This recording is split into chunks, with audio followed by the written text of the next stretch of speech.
as we look at what stories we have on the front and back page of the newspapers. The lady in green is here this morning. Good morning to you. Good morning, Roland Walker. I love your dress. Good night. Why?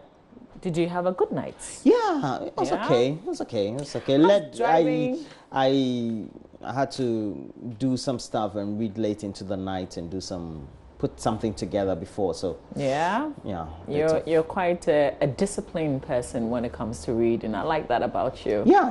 You've got to keep up. Yeah, it's true. I hope that my next phase of what I want to do, I'll be able to keep up with the reading. You will. At least you will try. Yeah. Perhaps driving on the motorway early. Early like the times that you come to work. How is it driving on the motorway? I'm used to it, but are the are the lights back? No, they are not back. The challenges are that they have a lot of heavy vehicles. Okay. Just heavy duty vehicles, okay. The trailers, the tankers, and all that. So sometimes they get spoiled on the road, and usually I want to get here early. Yeah. So you have to keep your eye on the road. Yeah. Otherwise you run. Same with my stretch. Otherwise, yes. Otherwise, you run into a stationary car. And it's been particularly scary the past few days because there've been a couple of accidents in Sawam Road. I've seen several people die. Yeah. I mean, just before me, for running into stationary trucks. Yeah. And even cars on the road. It shakes me a little bit, but I'm just thankful and grateful to God. It's very dangerous. Yeah. In the evening, late at night, and dawn. Yeah. And even not only that, on the main stretches from Accra to Aplawu, Accra to Ho, Accra to Kumasi, in the night, when it's dark, it's just dangerous because we don't have lights. True. Yeah. We don't have street lights. Yeah. Street lights, either the poles are there, but the lights are not on it. They're not working. What happens on the motorway is that somehow people tend to steal the galvanized poles. Yeah. They steal the wires and the cables. I don't know how they do that. Yeah, a couple of them die on them, but so was it last week? There was a story of a guy who.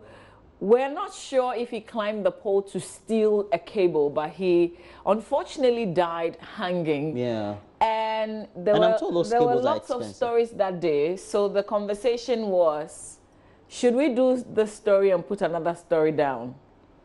And then, but the majority said, but he was punished duly for doing something that was wrong. Why should we tell the story? Yeah. Well, let's do the newspapers. When they die on it, it never serves as deterrent to them. No. The next person will go there, and he'll be successful in stealing the cable. Yeah. So those cables, those who work in telecoms and ECG, Great Co. Yeah. I mean, because the cables are expensive. Have you seen the video of Obinim flying or trying or attempting to fly? I saw those taps on social media, some of the uploads, but I never clicked. You haven't seen it? Because it's a regular thing. So okay. I hear that he was, the caption was that he was restrained. I hope you don't have the video. Well, let's make a passionate appeal to Patrick Gomez so he can pull it by the time we're done with the review. Then he would play. Okay, so we want to have Obinim flying. Wait, but let's do the newspapers first. Let's do the daily. Mommy is always coming up with something in the morning. It's the first You dream about those things when you're coming in the morning. Let's do the Daily Graphic newspaper. Front page of the Graphic. No more manual payment. Contractors, others to be paid electronically. And I'm sure you've been following the revelation by the Auditor General that some contractors were either overpaid, others were perhaps paid for no job done. I mean, the figure is huge, and the previous administration is vehemently contesting the findings of the Auditor General. That conversation is still very much ongoing, and Roland will discuss that with our guests later on AM Talk. Armed robber shoots accomplice, bolts with bootsy. That's a very greedy armed robber. Yeah. Okay, so he shot his friend armed robber. So that he could do away with it. I'll share a bit of it with you in the Daily Graphic. Also, fuel stations to be categorized based on NPA assessment, and this revelation was made at a colloquium. So on the front page of the Daily Graphic, you'd find very powerful men in our energy sector. Yao Safumafo, Senior Minister, interacting with participants of the colloquium. You see Mr. Boachi Ejako, Minister of Energy, and Hassan Tampoli, the Chief Executive Officer of the NPA. That picture taken by Emmanuel Quay. Now, let's get to page 16. On this issue of an armed robber shooting an accomplice. Story says Tahiru Suleiman's dream of sharing the booty from a robbery with his partner in crime, Kofi Edu alias Anointing, turned gruesome when Edu allegedly turned his gun on his accomplice and escaped with the spoils of their crime. With 2,910 Ghana cedis and 10 expensive mobile phones to split between them, Edu was not excited about the prospect of sharing the snatched items and allegedly shot 26-year-old Suleimana. Suleimana survived the attack but sustained multiple wounds from the gunshot. What a way to learn a lesson. Hopefully he's learned his lesson.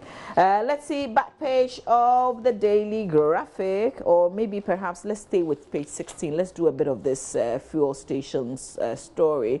It says the National Petroleum Authorities is to categorize fuel stations in the country into high and low risk entities as part of the second phase of the LPG refueling plant safety risk assessment. So this forms part of the broader cylinder recirculation model of LPG distribution that would allow customers to exchange their empty cylinders for filled ones from LPG distribution companies. So the chief executive of the NPA said under the first phase of the program, 657 stations were inspected using a set criteria, out of which 59 were closed down as a result of non-compliance.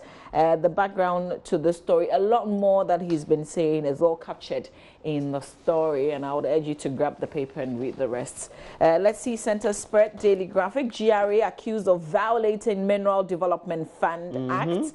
GCB Bank increases loan portfolio to 2 billion Ghana cedis. So the GCB Bank, the growth, which represents approximately 300%, is as a result of the bank's capacity to broaden its lending market. I guess basically what it means is that a lot more people can benefit in terms of getting access to a loan facility, correct?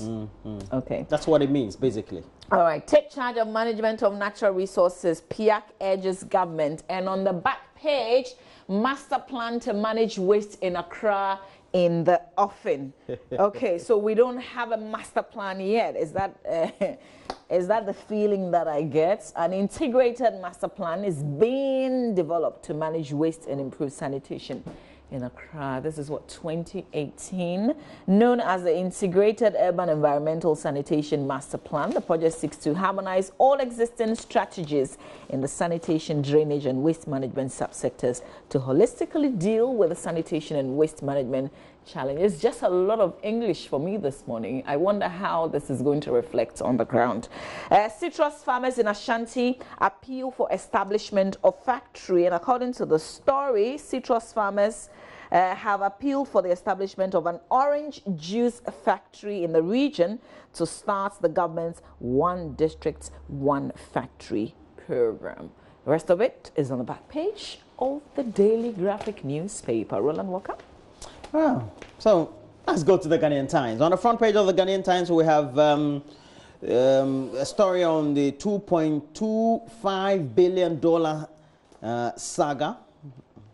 It's a finance minister must resign minority demands. You have a picture there of Haruna Idrisu, who discusses on AM Talk as well, including the things about contractors who need to be hooked up electronically before they will be paid, because we had some outstandings apparently after auditing, which showed that well, they were not supposed to be paid after all. So the story is on page 4 of the paper, and it's saying that the minority in parliament is demanding for the resignation of the finance minister, Ken Oforiatta, for grossly breaching constitutional and statutory laws, as well as regulations and official guidelines in the issuance of the controversial $2.25 billion US dollar bond in March 2017. And you have other stories. Also on the front page, petroleum downstream sector adds 46 billion Ghana cedis to GDP in 4 years, according to the Vice President. And the story is on page 16. It says that the growth of the downstream industry could be attributed to the continuous demand for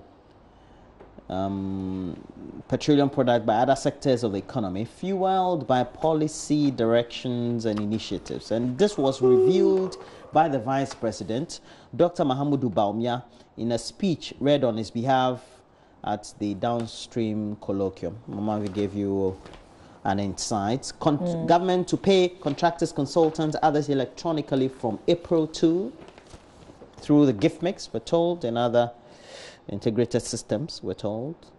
Electronic fund transfers as well. So that's a good one. Apparently, the Ghana Gas plant has shut down for maintenance. It's always shutting down very often. Supreme Court orders Woyome to undergo oral examination.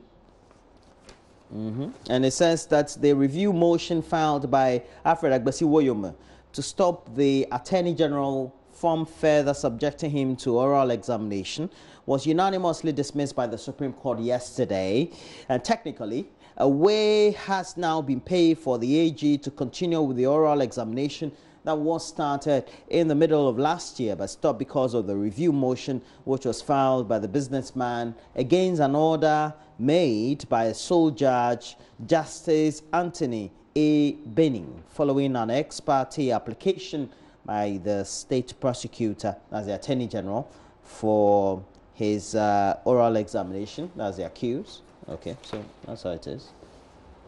So we have the U.S. also to partner to realize Ghana Beyond Aid. That should come to fruition, hopefully. And so those are the stories we have. And on the back page, we have project to address water problem in the Upper East region in the Offing. Everything is in the Offing this morning. So we have a master plan for Accra in the Offing. Project to address water problem in the Upper East region also in the Offing. It's on the back page of the Ghanaian Times. Demolish we camps nationwide. Former Minister and Kwadwo Ejeda, former Minister of Local Government and Rural Development, has appealed for the demolition of Indian hemp camps in the country to save the lives of adolescents who are the future leaders. He stressed the need for the police administration and the Narcotics Control Board to embark on a national operation to demolish such camps, popularly called wee bases, and secretly set up in various communities across the country by illegal drug peddlers and addicts. I don't know whether governors in the U.S. will agree with you or so. But, Mamavi, those will be the stories we have for the Ghanaian Times. You have which paper? I've got the Today, a paper that's been relaunched, I understand. So, relaunched today. Front page of the Today newspaper. Ghana drops in world best countries ranking. Yeah.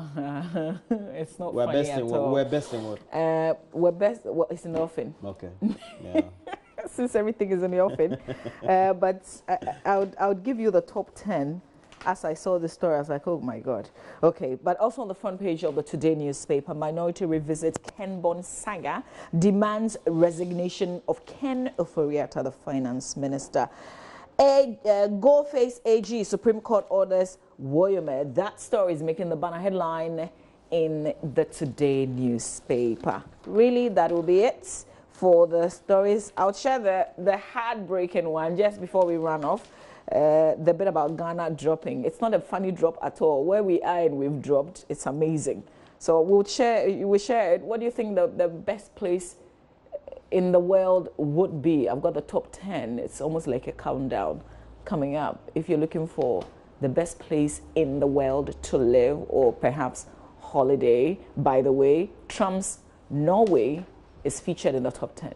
Top 10? No. Best countries? And we were number what? Yeah, we're 70-something. And now we dropped to? 70-something. Okay. Oh gosh. Okay, so I'm through, Roland. Flicker. Okay, so we have the Daily Guide. On the front page of the Daily Guide, we have NDC chases Ofori-Atta over $2.25 billion bond. We also have Stop Crying over 2016 defeat. Mahama Woyome Health. Gbagbe disowns minority. How to read Gbagbe disowns? It says the second Deputy Speaker of Parliament and a minority NDC Member of Parliament for Nadoli Kalio, Abang Bagbin, has shut down an attempt by members of his party to politicize the recruitment of private security personnel by the Marshal Department of Parliament to beef up security in the House. Some minority members, including MP for Baku Central Mahama Yarega, MP for Adaklu Kwame Agboja, and MP for Bolsa South, Dr. Clementa Park, have allegedly gone on air to criticize the recruitment, saying those who are being recruited to be trained as security personnel in Parliament allegedly were members of the Invisible Forces, a group affiliated to the MPP. He said that that cannot be true. They went to due procedure. The leadership of Parliament is aware. A story on page 10 of the paper, which we'll be discussing on AM Talk. It says NDC activists kick against registration. And I was reading one of the portals yesterday. I came across it. It says scores of opposition NDC members are mounting pressure on the leadership of the party to stop what they term illegal registration in the party's ongoing manual registration drive. And consequent to that, they have sent a petition to the National Executive with copies to the founder of the party, J.J. Rawlings, and the Council of Elders of the NDC, asking them to intervene in the process because they claim it's fraudulent. They say, we, etc., etc., etc., and they continue. So you have to grab a copy of the Daily Guide to know what's inside, what's the content of that stuff. Well, let's go to a center spread. I didn't want to review this, but it says Bulldog freed, and Ane Siama Hansen, News One pull out. It says Bulldog freed, Nanesiama Hansen, who is now with Xylophone. Freed from where? Has been set free by Accra Central District Court from allegations of murdering Fennec Ottery, a music producer in 2014. May so rest in peace. Somebody I knew very well as well. And so you can grab a copy. Hugh Masekela was unique, Nanado. And we know that Nanado Dankwa Akufo-Addo, the president of our republic, went to South Africa to not only meet the family but also pay his homage during the burial of Hugh Masekela, a 78-year-old who passed away. Great success by all standards in the world of jazz music. But another story, you know, these days we get all items, circulated sex video, church member circulate passes, wife nude videos, and then we have Amir Deborah apologizing to Miss Ghana organization. So those are the stories we have. Center spread, the News One pull out of the Daily Guide. All right, let's follow up with some business. Front page of the Business Finder. NPA to review ban on construction of filling stations. That story also making its way here on the front page of the Finder newspaper. There's the Energy Minister, the Senior Minister, and the NPA boss captured, chatting, smiling. So this colloquium was to bring players in the downstream industry, you know, together to look at policies, to also look at the MPA's plan, what's the way forward, share challenges, you know, that kind of stuff.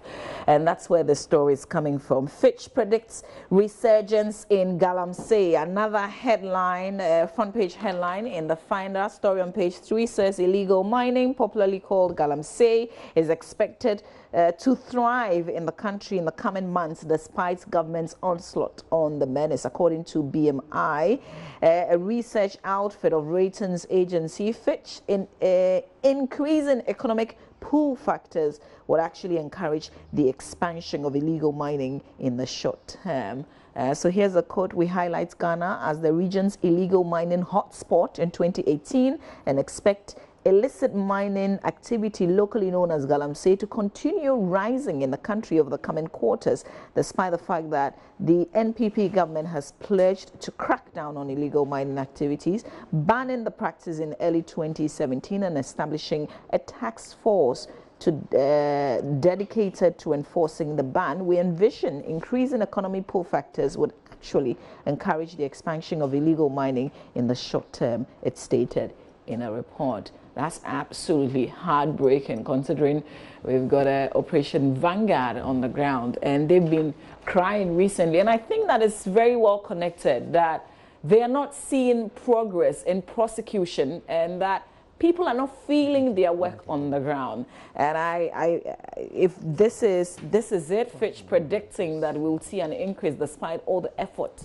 that we're putting into this, then it's better off Are we better off not even fighting this at all in the first place?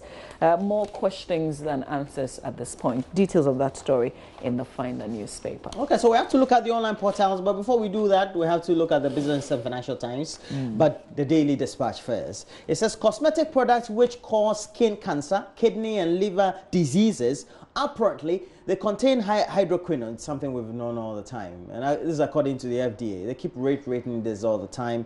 But these days, our young ladies and young men, and even some of the middle-aged people, they become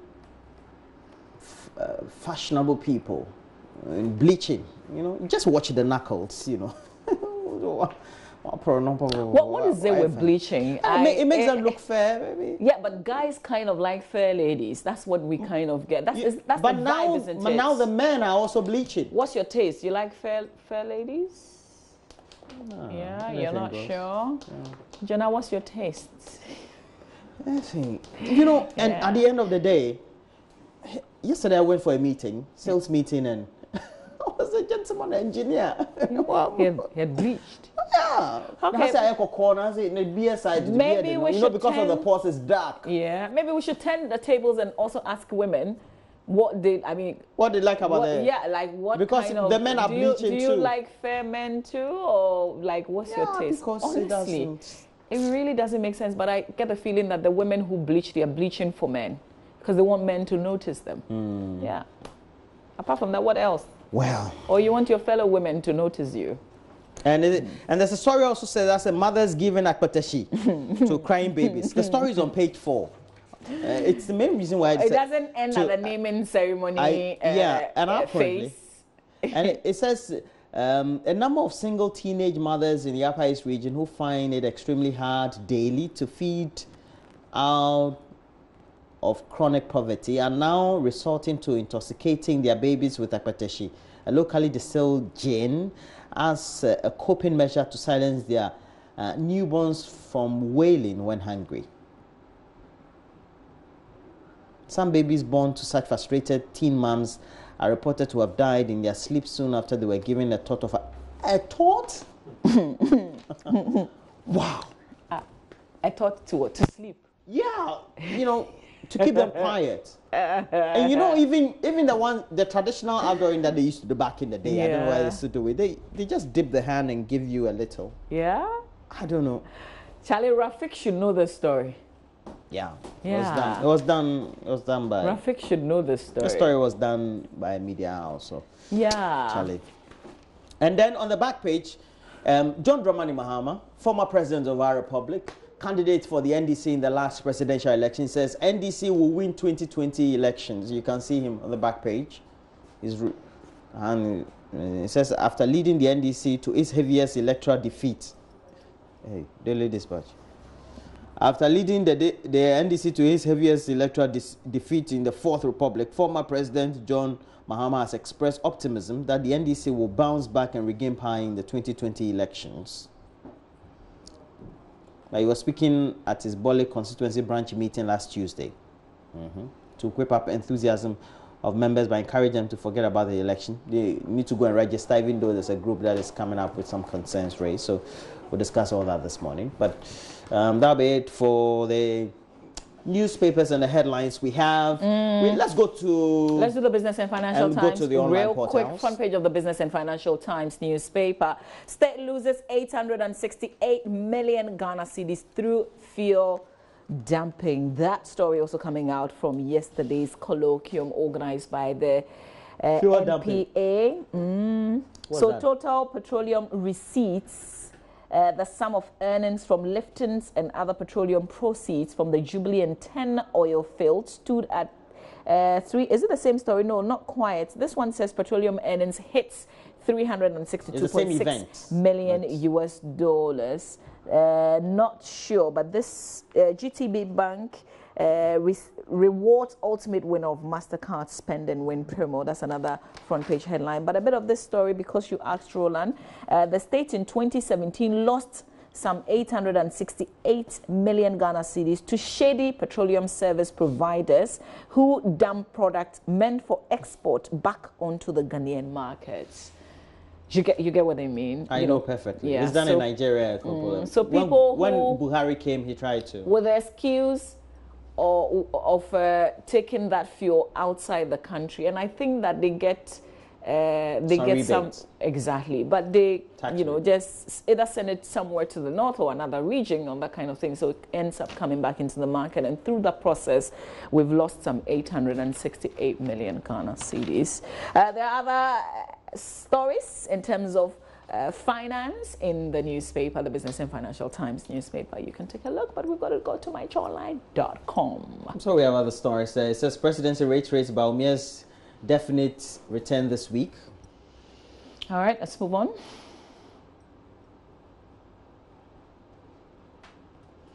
Mion Yendi get chips compounds to improve healthcare delivery.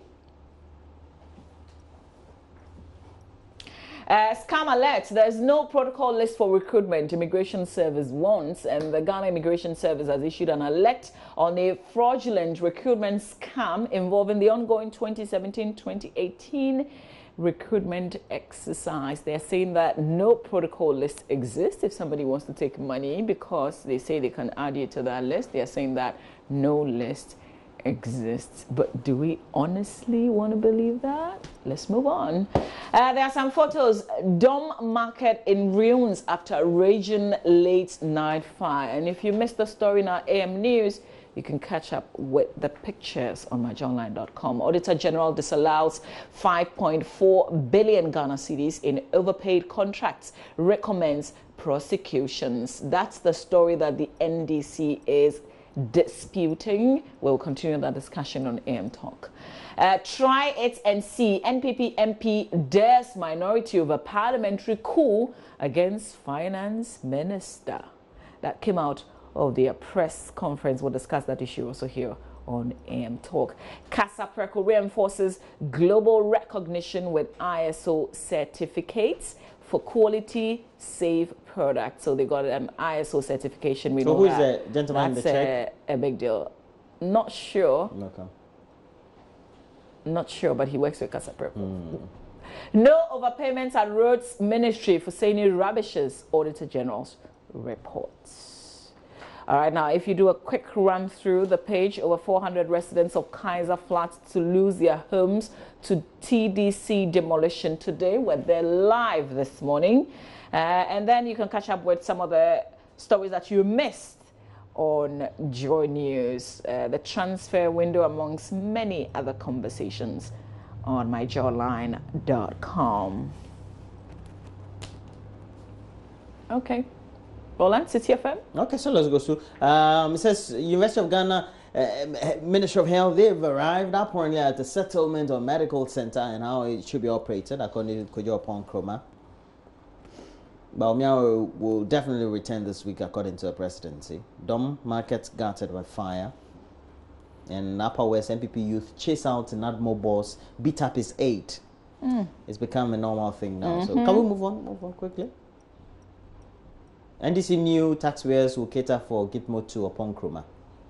Now we have other stories there.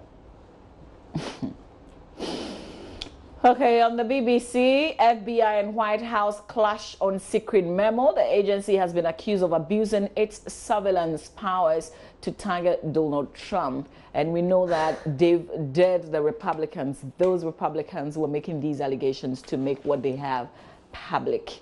Kenya extends TV station blackouts. You would know that when Raila Odinga decided to swear himself in as the people's president, the government decided to cut some stations out, and this one was part of it. I think there are about how many stations now that still remain shut because of this. Just see if I can bring a bit of the details to you here.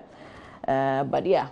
So they still remain shut because, according to a report, they were planning to broadcast the self-inauguration live. I think the government did a good thing. Kenya doesn't need this, I think. Yeah, and as we speak, we still haven't heard from the AU, by the way. We still don't know what they've said, whether they've condemned this or not. Because as for the media, they just report what happened. So I'm not really sure the media would have been at fault, because the trackers would have been going up too. All right, if you look at the some of the summaries, Namibia Army 2 broke to feed soldiers. Schwarzenegger's car sold to Nigeria. Arsenal sign Gabon star Aubameyang. Conflict destroys health system in this will be the Central African Republic. Okay, and we are to scrap racist citizenship law. This is contained in their law, and according to the report, it's a very old one. Everybody promises to do something about it, and they never do. And then they never do. So hopefully he will be able to. Namibia, one of the stories that we don't see here, but it's also a summary. Namibia has banned officials from foreign business travel amid cash crisis. That president is the most daring, really, in the region, if you like. And after they've spent the money and left, so now they can. Okay. Yeah. We have the Obinin video. Oh, are you ready for it? There's also another story on the BBC that we didn't quite catch. Imagine that you're 16 and you weigh like 122 kg, Roland. Yeah. But we'll share that story. I mean, we'll share that story a bit later on. Let's look at the video because this is what you wanted to see. Here we go. Here we go.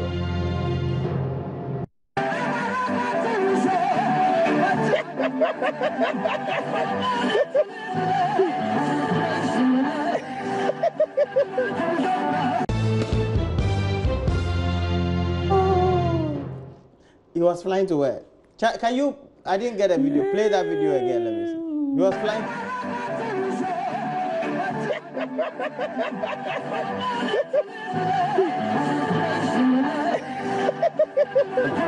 Okay, wait, hang on.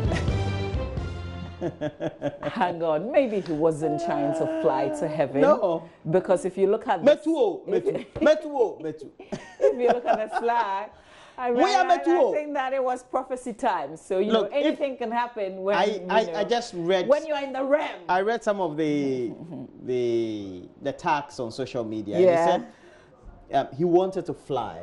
His church members rather restrained him from flying. But did they knew he was going to do that because it all seemed a bit staged? Jah Rastafari, come down and save the people of the earth. Those who were going to catch him, they were already there. They had already stationed themselves. So was it like something that they knew was going to happen? Charlie, people are fanatical, man, obsessed. Anyway, religion, the opium of the masses. This is where we have to bring the review to a close. Roland has got a message just before we wrap up. All right, so... I thought you had a message. I have this one from Justice Awute. So it says, Mamavi one day or top. So no, today I haven't been. Today I've been quiet. But just good morning to you. It's 1st February, so I've changed. Yeah. Yeah. We're taking a break. We are supposed to change. Yeah. You're in a slow mood today, I think.